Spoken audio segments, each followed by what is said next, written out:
Mais le truc, c'est qu'on passe notre temps à déterminer notre avenir en se basant sur notre présent. Donc du coup, j'ai une question toute simple pour vous.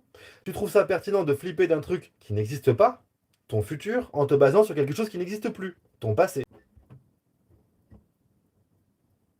Est-ce que vous retournez voir Martine une troisième fois? Non. Pourquoi? Euh, Parce que j'aurai l'impression que elle ne veut pas.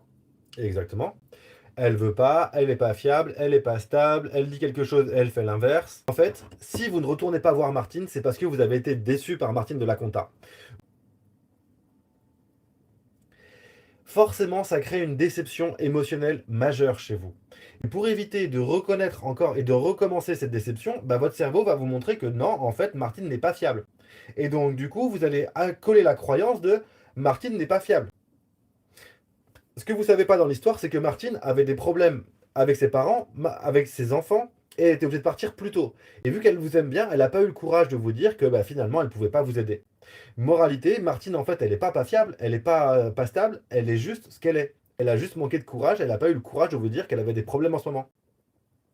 Mais vous, vous êtes persuadé que Martine n'est pas quelqu'un de fiable, n'est pas quelqu'un de sympa, n'est pas quelqu'un de ce que vous voulez. Ça, c'est ce qu'on appelle une croyance psychologique. Et cette croyance, elle est basée sur votre expérience. C'est parce que vous avez effectivement vécu cette situation avec Martine, que vous avez eu une vraie déception une première fois, que vous avez eu une vraie déception une deuxième fois, que vous vous dites non, Martine, c'est fini. Et après, vous allez vous dire, toutes les Martines du monde, elles sont pas fiables.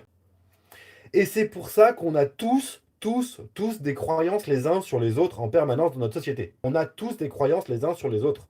À cause de ça. À cause d'une expérience qu'on a effectivement vécue, qui nous a traumatisé ou pas, qui nous a permis de comprendre ou pas.